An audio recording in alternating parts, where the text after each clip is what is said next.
இன்னைக்கு நீங்க யூடியூப் இல்லனா இன்ஸ்டாகிராம் இதுல ஏதாவது ஒண்ணு திறந்தாலே போதும். வாழ்க்கைய எப்படி வாழ்றது, எந்த வழியில போனா நிம்மதி கிடைக்கும்னு ஆயிரக்கணக்கான அறிவுரைகள் நம்மள தாக்குது. ஆமா. காலையில எழுந்த உடனே இந்த பழக்கத்தை ஃபாலோ பண்ணுங்க, சாயந்தரம் ஆனா இன்னொரு தியானம் பண்ணுங்கன்னு ஏகப்பட்ட விஷயங்கள். கண்டிப்பா.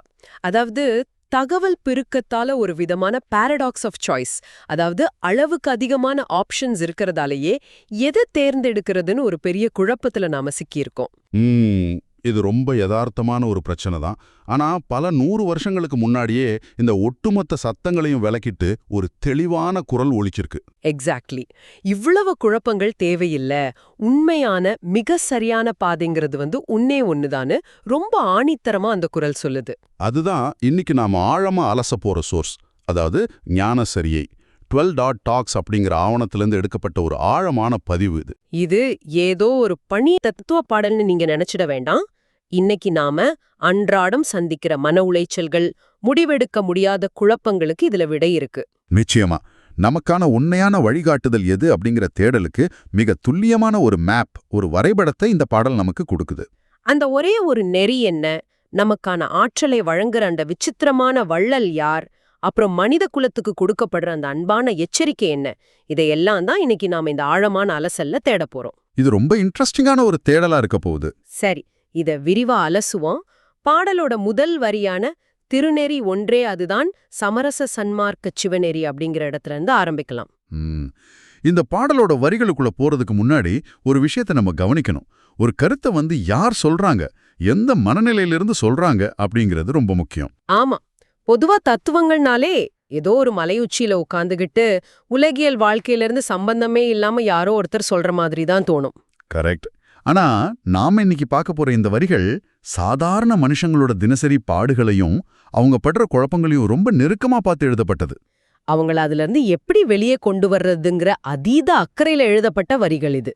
நீங்க குறிப்பிட்டது போலவே அந்த முதல் வரியே ஒரு பெரிய விவாதத்தை தூண்டுற மாதிரி அமைஞ்சிருக்கு. திருநெறி ஒன்றே அதுதான் சமரச சன்மார்க்க சிவநெறின்னு. நிறைய வழிகள் இருக்குன்னு உலக நம்பிக்கிட்டு இருக்கும்போது நெறி அல்லது பாத அப்படிங்கிறது ஒன்னே ஒண்ணுதான்னு சுருக்கி சொல்றது மேலோட்டமா பார்த்தா ஒரு விதமான சர்வாதிகாரத்தன்மை மாதிரி தோணலாம் இல்லையா? அதுதான் இங்க சுவாரஸ்யமே. ஆமா, நான் அதைத்தான் யோசிச்சேன். எத்தனையோ மார்க்கங்கள், நம்பிக்கைகள் இருக்கும்போது இது ஒண்ணுதான் சரின்னு சொல்றது கொஞ்சம் நெருடலா இருக்கலாமேன்னு. ஆனா அவர் அந்த பாதைக்கு வைக்கிற பேரை கவனிச்சிங்களா? சமரச சன்மார்க்க சிவநெறி. எக்ஸாக்ட்லி. அந்த பேரை கவனிச்சப்போ என்னோட எண்ணம் மாறிடுச்சு. இந்த சமரசம்ங்கிற வார்த்தைய நாம இன்னைக்கு ரொம்ப தப்பா பயன்படுத்திக்கிட்டு இருக்கோம். ஆமா, 2 பேர் சண்டை போட்டுக்கிட்டா 2 பேரும் கொஞ்சம் விட்டு கொடுத்து போறதை தான் நம்ம சமரசம்னு சொல்றோம். அதாவது எனக்கு விருப்பம் இல்லைனாலும் சூழ்நிலைக்காக இறங்கி போறதுங்கிற அர்த்தத்துல அது மாறிடுச்சு. ஆனா இங்கே கூறப்படுற சமரசம்ங்கிறது விட்டு கொடுக்கறது கிடையாது. வேறுபாடுகளையும் முற்றிலுமா களைஞ்சிடுறது, அனைத்தையும் உள்ளடக்கிய உயர்வு தாழ்வு இல்லாத ஒரு முழுமையான இணக்கத்தை தான் அவரு சமரசம்னு சொல்றாங்க. இது ஒரு மிகச் சிறப்பான சைக்கலாஜிக்கல் பார்வை. சமரசம் அப்படிங்கறத ஒரு காம்ப்ரமைஸா பார்க்காம ஒரு ஹார்மனியா பார்க்கறது தான் இந்த வரியோட உண்மையான நோக்கம். இன்னைக்கு உங்களுக்கு ஒரு பிரச்சனைன்னு வரும்போது உங்க மனம் பல கோணங்கள்ல சிதறுது. ஒரு பக்கம் சுயநலம் இழுக்குது, இன்னொரு பக்கம் சமூகத்தோட எதிர்பார்ப்பு இழுக்குது. இந்த முரண்பாடுகளுக்கு மத்தியில ஒரு நிலைப்பாட்டை எடுக்கிறது தான் இன்னைக்கு மனிதனோட மிகப்பெரிய போராட்டமா இருக்கு. அந்த போராட்டத்துக்கான விடைதான் சமரச சன்மார்க்கம். உங்களுக்குள்ளேயும் உங்களுக்கு வெளியிலும் இருக்கிற முரண்பாடுகளை தாண்டி அனைவரையும் நேசிக்கக்கூடிய ஒரு நல்லொழுக்க பாதை. அந்த பாதையில பேதங்கள் இல்ல, அங்க நான் நீ அப்படிங்கிற பிரிவினையே இல்ல. அது முழுமையான ஒருமைப்பாட்டை குறிக்கிற ஒரு தளம். அதை தாண்டி வேற எந்த ஒரு சிறந்த வழியும் இருக்க முடியாது அப்படிங்கறதால தான் அவர் மிக ஆணித்தரமா திருநெறி ஒன்றே அப்படின்னு சொல்றாரு. அந்த ஒருமைப்பாட்டை அவர் வெறும் தத்துவமா மட்டும் விட்டுடலைங்கிறது அடுத்த வரியில நமக்கு தெளிவா தெரியுது. ஆமா, உலகீர் சேர்ந்திடுமேன் ஈண்டு அப்படின்னு ஒட்டுமொத்த உலக மக்களையும் அவர் கூப்பிடுறாரு. இந்த இடத்துல எனக்கு ஒன்னு தோணுது. பல நேரங்கள்ல இந்த மாதிரி ஆழமான ரகசியங்கள் எல்லாம் தகுதி உள்ளவங்களுக்கு மட்டும்தான் சுருக்கப்படுறத பார்த்திருக்கோம். இவ்வளவு தவம் செஞ்சாதான் உனக்கு இந்த ரகசியம் சொல்லப்படும்னு ஒரு ஸ்ட்ரிக்டான கட்டுப்பாடு இருக்கும். ஆனா இங்க பாருங்க, எந்த விதமான கண்டிஷனும் இல்லாம உலக மக்களே நீங்க எல்லாரும் இங்க வாங்கன்னு ஒரு ஓபன் சோர்ஸ் சாஃப்ட்வேர் மாதிரி அறிவிக்கிறாரு. ஓபன் சோர்ஸ் கரெக்டான வார்த்தை. உலகத்துக்கே இந்த நெறிய அவர் பகிரங்கமா பகிர்றாரு. இதுல இருக்கிற அந்த வெளிப்படைத்தன்மை ரொம்ப ஆச்சரியமா இருக்கு. அந்த வெளிப்படைத்தன்மைக்கு காரணம் அவர் கண்டுபிடிச்ச அந்த உண்மையின் மேல அவருக்கு இருந்த அசைக்க முடியாத நம்பிக்கை தான். அது ஒரு குறிப்பிட்ட மதத்துக்கோ இனத்துக்கோ சொந்தமானதில்ல, மனுஷனா பிறந்த அனைவருக்குமே சொந்தமானதுங்கிற புரிதல் அவருக்கு இருந்திருக்கு. சரி, இந்த சமரச சன்மார்க்கம் பாதைய பற்றி சொல்ற ஆசிரியர் இதை எப்படி அடையறதுங்கிற செயல்முறை விளக்கத்தையும் அடுத்த பகுதியில சொல்றாரு. அங்கதான் ஒரு பெரிய உருமாற்றம் தேவைப்படுது. அந்த இடத்துல தான் ஒரு வள்ளல் அறிமுகமாகிறாரு.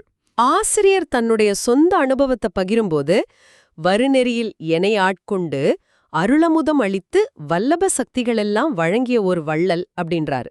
இது ஏதோ வெறும் போதனையா இல்லாம தனக்கு நடந்த ஒரு நேரடி அனுபவமா அவர் விவரிக்கிறது ரொம்ப உணர்வுபூர்வமா இருக்கு. இந்த வள்ளல்ங்கிற வார்த்தைய நம்ம கொஞ்சம் ஆழமா உடைச்சு பார்க்கணும்னு நினைக்கிறேன். வள்ளல்னு சொன்னதுமே நமக்கு முதல்ல ஞாபகத்துக்கு வர்றது யார்? பாரி, கர்ணன் மாதிரி வரலாற்றுல படிச்ச மனிதர்கள் தான் ஞாபகம் வருவாங்க. ஆமா, தன்னிடம் இருக்கிற நிலத்தையோ பொன்னையோ பொருளையோ வாரி வழங்குபவர்களைத்தான் நாம வள்ளல்னு காலம் காலமா படிச்சிருக்கோம். ஆனா இங்க ஆசிரியர் குறிப்பிடுற வள்ளல் எந்த பொருளையும் கொடுக்கல. அவர் கொடுக்கிறது அருளமுதம் மற்றும் வல்லப சக்திகள். ஒருத்தர் உங்களுக்கு அருளையும் ஆற்றலையும் கொடுக்கறாருன்னா அவர் உங்களை ஒரு பிச்சைக்காரனா பார்க்கலன்னு அர்த்தம். கண்டிப்பா மாறாங்க, உங்களை ஒரு முழுமையான ஆற்றல் வாய்ந்த மனுஷனா மாத்த முயற்சிக்கிறாரு. மீன் பிடிச்சு தர்றதை விட மீன் பிடிக்க கத்து கொடுக்கறது சிறந்ததுன்னு சொல்லுவாங்களே, அதை விட ஒரு படி மேல இது. ஆமா, மீன் பிடிக்கிறதுக்கான அறிவையும் கொடுத்து அதற்கான உடல் மன ஆற்றலையும் ஒட்டுமொத்தமா கொடுக்கிற ஒருத்தரா தான் இந்த வள்ளலை நாம பார்க்கணும். இது ரொம்ப நுட்பமான ஒரு ஒப்பீடு. அவர் வெறும் வழிகாட்டி மட்டும் இல்ல, உங்களை முழுமையா ஆட்கொள்பவர். அந்த ஆட்கொண்டு அப்படிங்கிற வார்த்தையை பாருங்க. நீங்க உங்களை அறியாமலேயே உங்க ஈகோ, உங்க வரையறைகள் எல்லாத்தையும் இழந்துடுறீங்க. ஒரு மிகப்பெரிய சக்திக்கு உங்களை அர்ப்பணிக்கும் போது நடக்கிற நிகழ்வு தான் அந்த ஆட்கொள்ளப்படுதல். இது ஏதோ ஒரு ஆபீஸ்ல வேலைக்கு சேர்ந்து ட்ரைனிங் எடுக்கிற மாதிரி இல்ல. இது ஒரு complete spiritual and psychological transformation, ஒரு முழுமையான ஆன்மீக உருமாற்றம். இதுல இந்த அருளமுதம் அப்படிங்கறத ஒரு குறியீடா பார்த்தோம்னா, அமுதம்னா மரணத்தை தள்ளி போடுறது, அதாவது அழிவில்லாத ஒரு தன்மைய குடுக்கறது. அது வெறும் உடல் சார்ந்த மரணமா மட்டும் இருக்கணும்னு அவசியம் இல்ல.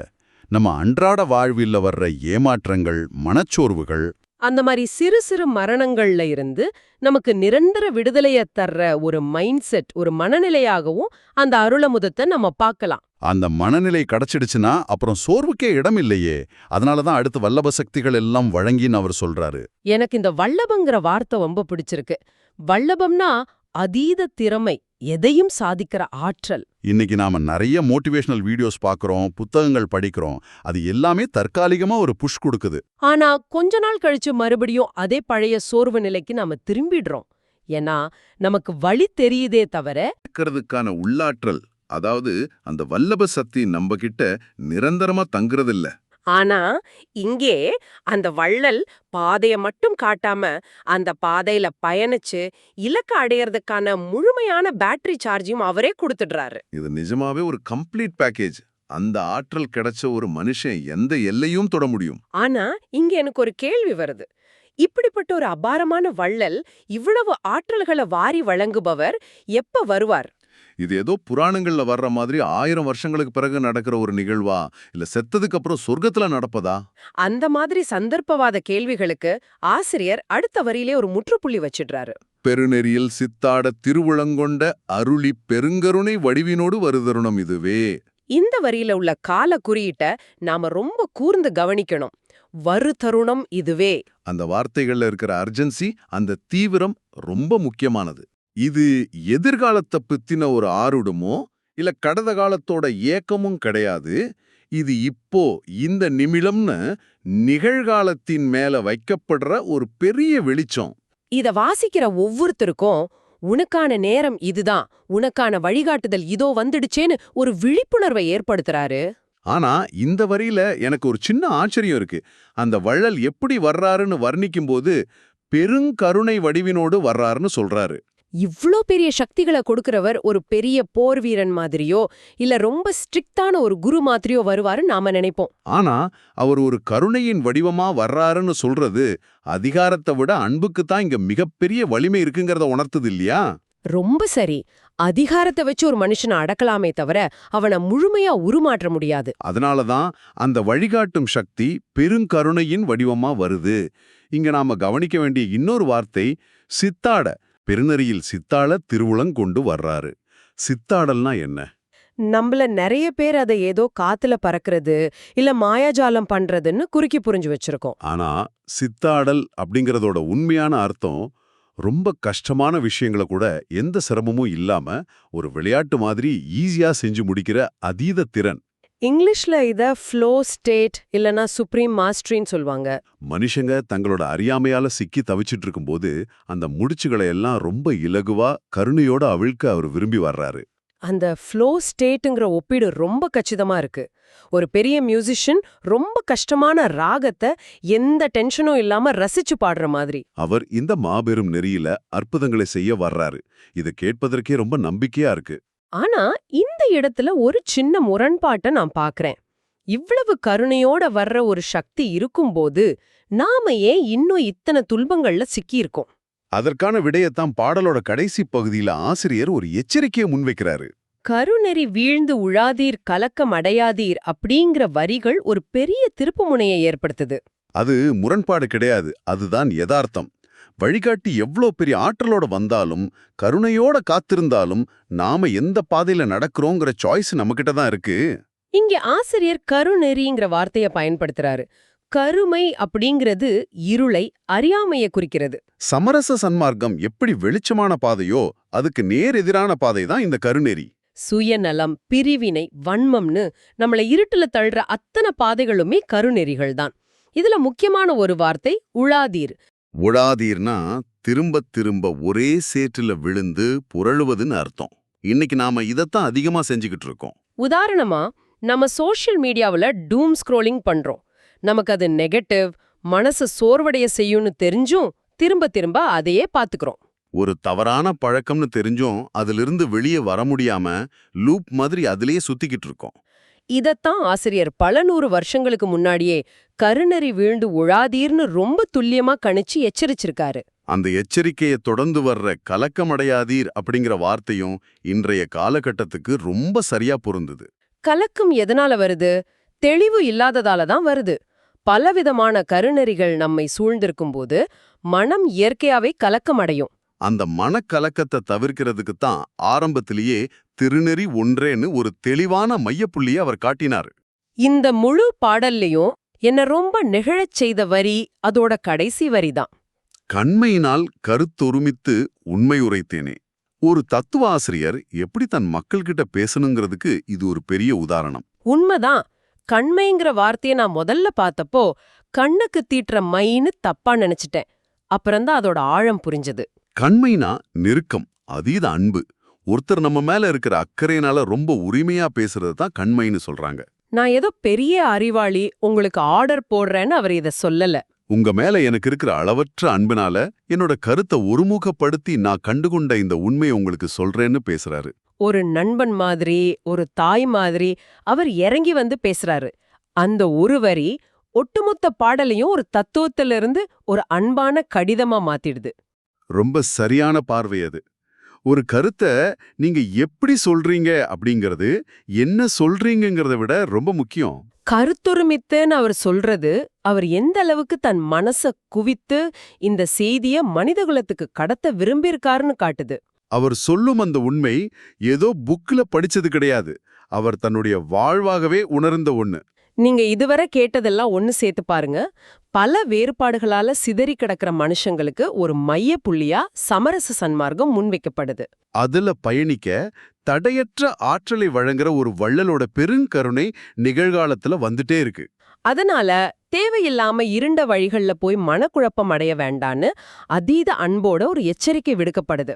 இதுதான் அந்த ஞானசரியை 12 நமக்கு தர ஒட்டுமொத்த வரைபடம். ரொம்ப கிளியரா இருக்கு. நாம இந்த அலசல தொடங்கும் போது இது ஏதோ பழமையான தத்துவம் இன்னைக்கு எந்த அளவுக்கு செட் ஆகும்னு நினைச்சிருப்போம். ஆனா ஒவ்வொரு வார்த்தையும் நாம உடைச்சு பார்த்தப்போ இது இன்றைய நவீன உலகத்தோட அத்தனை சிக்கல்களுக்குமான நேரடி மருந்துன்னு உணர முடிஞ்சது.